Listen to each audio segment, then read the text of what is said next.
The last memories I have before the incident were that I was driving. I couldn't remember now for the life of me where I was driving to, or even where I had been driving from. It was a somewhat hazy memory, as if I weren't supposed to remember certain details about what had occurred. Perhaps they didn't want me to remember what happened that day, but my subconsciousness desperately wanted me to have some measure of recollection as an act of defiance against them, an act of my own free will, my own free choice even, to remember what had happened to me. It was around noon from what I remember.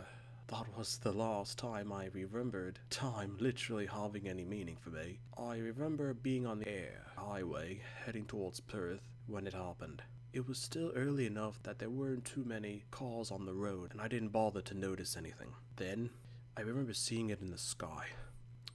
I didn't notice it at first because I was thinking about other things. But then it was in the distance. It must have been, I don't know how far it was from me, perhaps a few kilometers away, maybe more. But it was so massive that it looked like it was near me. I can't even begin to describe to you what it looked like.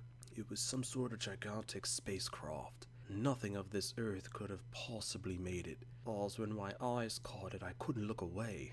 My eyes quickly went back to the road, though I didn't want to drive my car off the road and be stuck in the bush. But my hands gripped the steering wheel tighter. I mean, wouldn't you if you saw something like that? The craft just seemed to hover in place. Even after all of that, I still didn't see any other cars on the highway, just mine. I panicked. I slowly shrunk my shoulders and held my face slightly near the steering wheel of my car, hoping in a almost simplistic way that it wouldn't see me driving along the air.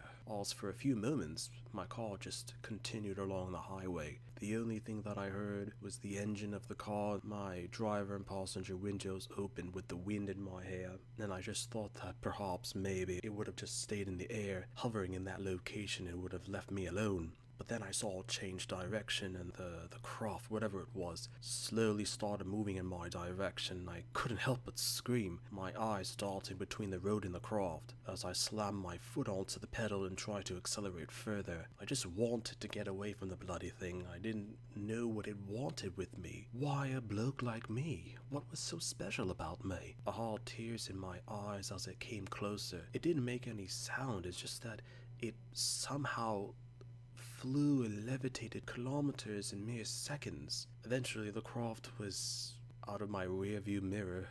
I saw that the shadow was now behind me. The craft was now flying behind my car. I kept one hand on the steering wheel and tried to take a gander out the window. It was right above me. I tried to shout at it, cursing at it, begging for it to leave me alone. The last thing I remember was a beam of light. It enveloped my car, and then me. As a result, everything was levitated off the ground, and then I was back on the road. But the road, it looked different. I passed by some other cars, and the cars, they looked different as well. With everything that had happened, I decided to pull over at the next station because I felt a little lightheaded about what had happened. And eventually I did find one as I pulled my car into the lot, but when I turned off the ignition and got out, I felt hazy. My mind felt light. But I managed to find my way into one of the stalls, and I collapsed as soon as I stepped into it. Then, the next thing I remember, I'm here with all of you. So you're all now saying that I was abducted by extraterrestrial beings. But I don't know anything besides the craft that I had seen. And you're saying that I've been gone for so long. I don't believe it. It was noon, the 28th of July, 1987, and you're asking me about what had happened in Australia at the time. Well, what I remember is that Bob Hawke had just been sworn in with Labour for winning a third election. The Queen is Elizabeth, and she's the sovereign of the United Kingdom, and Ronald Reagan was the President of the United States. So you're telling me that it's now noon, the 15th of April, 2192. What? You're saying that the president of Australia is... We have a president now? I can't... That's his name? I can't even pronounce the bloke's name. What sort of name is that? The United Kingdom doesn't even exist anymore? And it's called what? What the hell? The Federated States of America? What are you trying to say? I was just trying to drive to Perth to see my wife and daughter. That's all. When this thing in the sky just took me, you're still saying that I was abducted, and you don't even know who abducted me and why they kept me for more than 200 years and then just returned me all of a sudden? My wife, my child, you looked in these historical records and that they're dead and that they tried to look for me? Did they have a good life at least? I'm glad for that. At least they had that. Did my daughter marry and have a family of her own? Good. I'm glad that she found a man that made her happy. I mean, I just don't know what to say.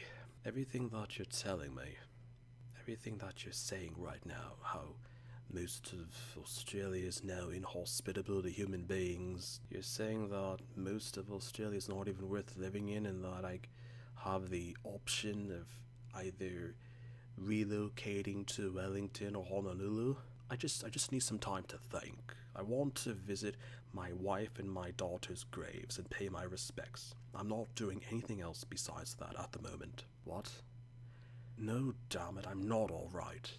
I just can't help but think if they hadn't abducted me, they just left me on the highway, I could have gotten to Perth, met up with my wife and daughter, and just had an ordinary life with my family instead of all this. Why? I still don't understand.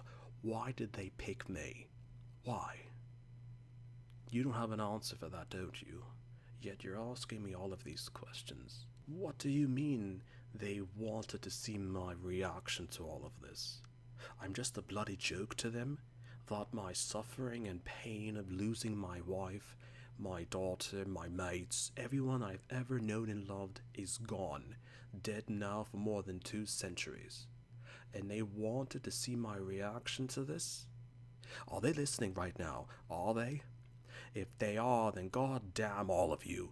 If they're listening, then tell them I said that. I just don't know.